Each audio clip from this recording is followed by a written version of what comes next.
Hungry Trilobyte podcast would like to start by acknowledging SoonerCon. The longest running pop culture con in Oklahoma has a new look, a new mascot, and a fantastic guest list. Join us in Norman, Oklahoma, June 30th through July 2nd, 2023, and meet celebrities such as Billy West, John Scalzi, Erica Harlicker, and John Swayze. Visit SoonerCon.com to reserve your membership.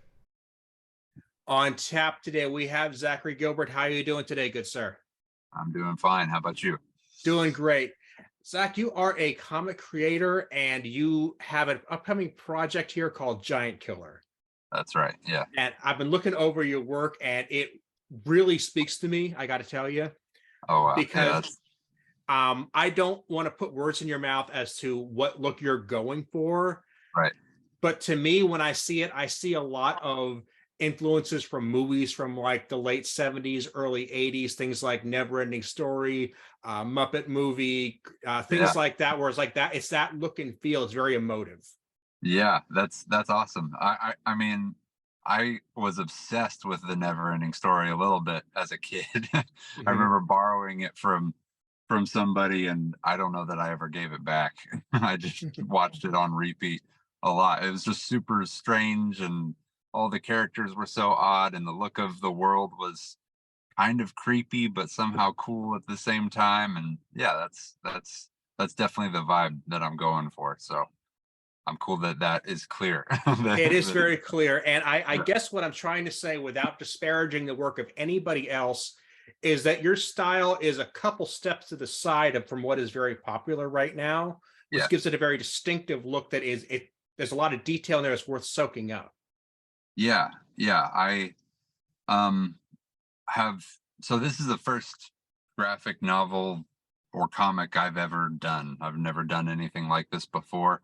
I've drawn my whole life, but in the pandemic, I really had a lot of time on my hands. So I was able to just start messing around with digital art and started to take it pretty seriously, trying to learn how to do it. And yeah, I just kind of found my own style that way. And the original sketches for Giant Killer were done because I was in Portland on a trip, Portland, Oregon, and I found this little blank sketchbook in a thrift store, and it was let me mute my notifications here. But so it had an old book cover on it, and the book cover was black and red, and it said Giant Killer on it. And I was like, that's a cool name. I like that name. So I just started sketching out these kind of weird little characters with a black pen and a red pen. And then that's where like the kind of limited color scheme came from, is those were the original sketches. And I just thought it looked nice with just the black, white, and red. And then I've just kind of been rolling with that ever since. Yeah, so it's a little different, but I think it's pretty accurate to the kind of style that I do and that I like.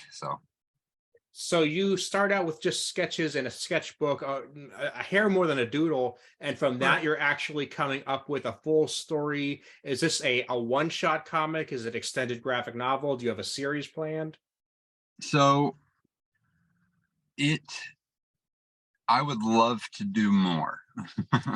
I think that this novel has a lot of subtle little clues that maybe people can start to, I would love for people to start coming up with their own fan like theories about what's going on and what the whole story is, but not everything gets answered in this comic. It leaves off on a pretty good cliffhanger. And I would love to be able to do one or two more to like fully flesh out this story. But I also think that the world itself, the world is called the Idlewild, and I think there's a lot of stories there and a lot of unique characters. So might be able to do a lot of spin-offs and things like that if people end up liking it as much as I hope they will. And that really does become the kind of the driving force behind indie comics today, is how much passion they can get behind them from the reader end. Yeah, and people, I my one of my favorite things, like in any job I've ever had, is I love when people are passionate and excited about something and they really want to support it. So I hope that I can get connected. I've already been connected with so many nice people in doing this project. Like, it's nice to be able to get to know you and talk to you, and I look forward to all the other people I'll meet. And if I can get a nice little community together of people that are really excited and really passionate, that would be great. I'd love to have other artists make comics and stories in the giant killer universe. That would be awesome. Oh, that's generous there, to give everybody else the sandbox to play in, and Yeah, not just say, hey, these are my toys and you can't touch them. right. Yeah. Yeah. So let me flip this around here. I'm not going to ask so much about what you're writing, but what are you reading right now? So recently just I still have a few chapters left in it, but there's a book called The Strange. The author's name I can't remember off the top of my head.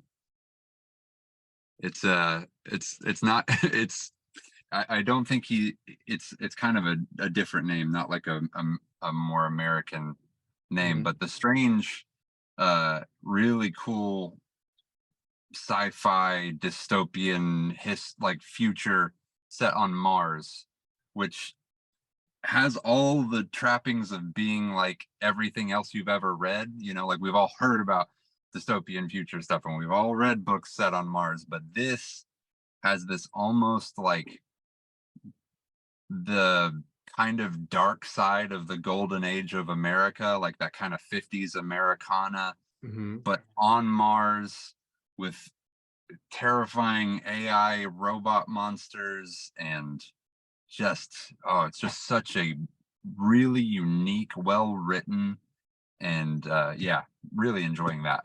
That's And one that I'm really enjoying. and it's the kind of thing where, like I was just saying about your work there, you can imagine playing with these concepts and having fun with the world they're building there. Yeah, absolutely, absolutely. Like, there's obviously a lot more going on, a lot I more that could be done. Sure, and maybe that's the direction this might go. Yeah. I With dystopian sci-fi, in the grand scheme of things, it used to be a matter of, you would look at it and say, "Wow, how much would it take for our world to go in that direction, for that to be the world we're living in?"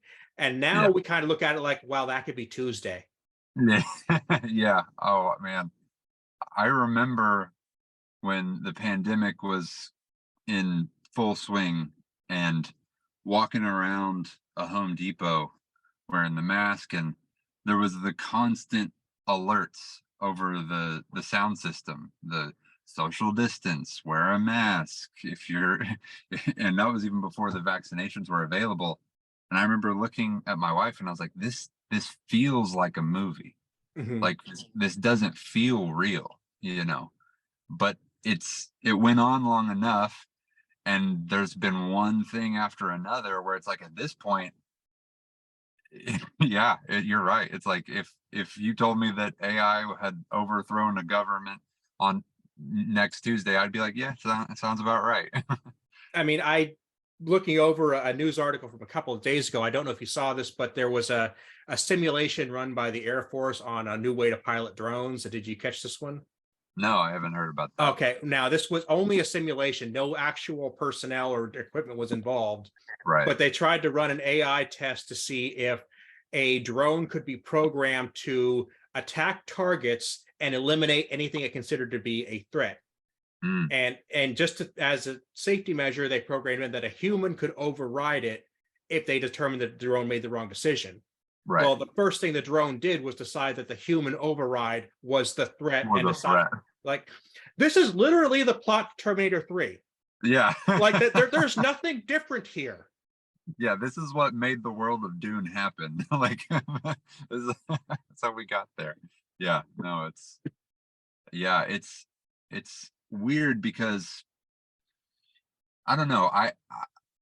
Whenever things get so blown out of I don't even want to say blown out of proportion, because there is a real danger and a real fear to be had there.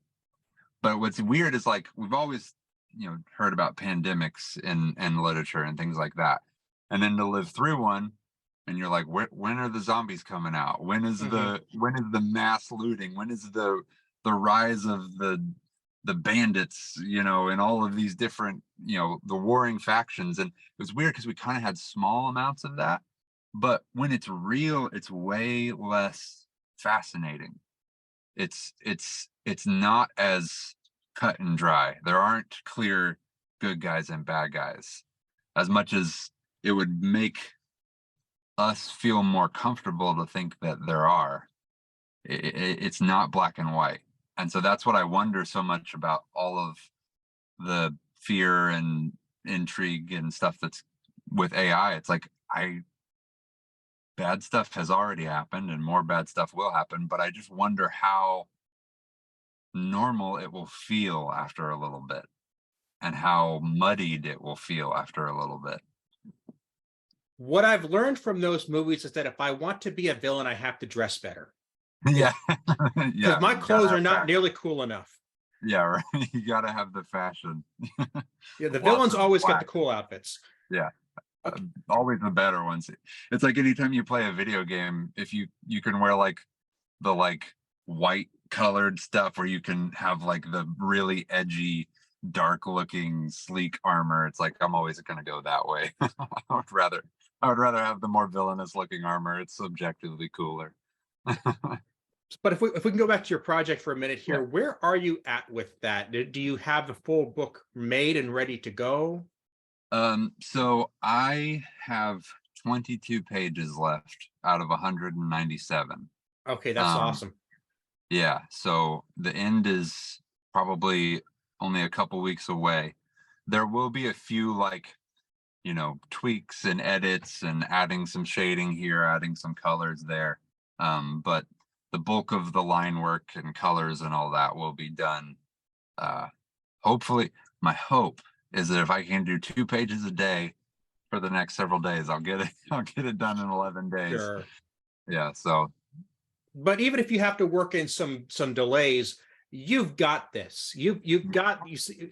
I have seen projects in the past where somebody's like, "Hey, I want $500,000 to publish this book, and I haven't actually started it yet." And those are the ones that don't pan out. But if yeah, you're a guy who has something ready to deliver, you just need to be able to slap it onto dead trees. yeah, you're right. Yeah, the script has been done for a while now. Um, you know, it's funny at this point. I haven't made any money on this or received any money on this, because it's been kind of a passion project. Um, and I would kind of like to see more of that. I would like, because that's something that Literati was very good at. Like I said, this is the first project I've ever done like this, and they were really good at giving me constructive criticism, good direction, but not smothering my individual creativity. They like rode that balance really well. I obviously hope to make a good amount of money on this and be able to make more of them, but I do think that having the I've been working on this for like 7 years, basically. The original sketches first started 7 years ago. And then I was doing the sketches at the ink and draw that Literati has every week, getting really nice pointers from the owners, from other artists there. And then I did a new version of it, like a digital version, digital art version, where I was like, okay, this is what it's going to look like now. And then it was just kind of, it was still not all the way there. And then I did another one. I did one more version, and it was like it clicked in, and it was like I knew what it was. I knew by that point I'd thought about it so much, where I had a general storyline set out in my head, but I had finally figured out what the look was going to be, what the feel was going to be. And Charles at Literati was like, "Yep, this is it." he and he was like, "I'm going to have you meet with Echo, one of the editors, and you guys can sit down and hash out this script. And Echo was a really good editor. He did not, all of his pointers and suggestions were very helpful, but he was not in any way trying to take over the book. And I think, but I'm saying all this because, like, sometimes when there is a lot of money involved, then the publisher or the editor, or if it's something else, a producer, somebody that's in charge, quote unquote, they have to take care of their investment. So now this person who has an ambitious idea has taken on all this money. They have this load on them now, and they have other people that are watching that load, and it's not always very conducive for good creativity. And so, yeah, I think that's just a theory. I've obviously never experienced it, but I think that sometimes the money can crowd out the creativity. And if somebody's listening to this, and actually most of the people here are not local to Oklahoma, so they don't necessarily know what Literati is, it would be worth it for me to take a minute to explain that they are a publisher in the area that does a lot of comic books from independent artists and creators.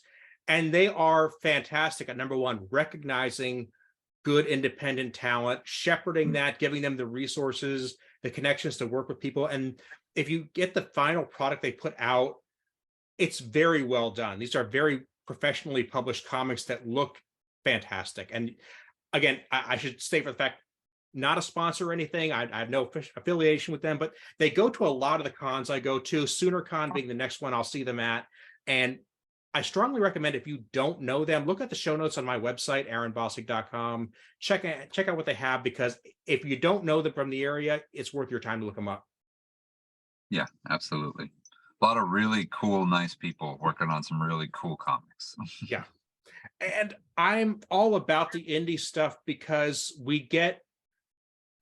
I don't want to say we get tired of what Marvel and DC point out, because I will never get tired of reading Batman comics. I'm just not gonna. But yeah. You know what? You can't live on just that. And if you want something truly different, you might have to look at some labels you're not familiar with. Yeah. Yeah. You got to go out of your comfort zone a little bit to experience something new. Yeah.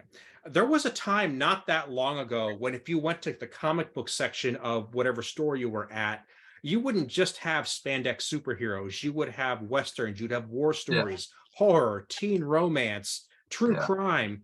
Yeah. And Marvel and DC don't do that these days. That's not their bag. No, it is not.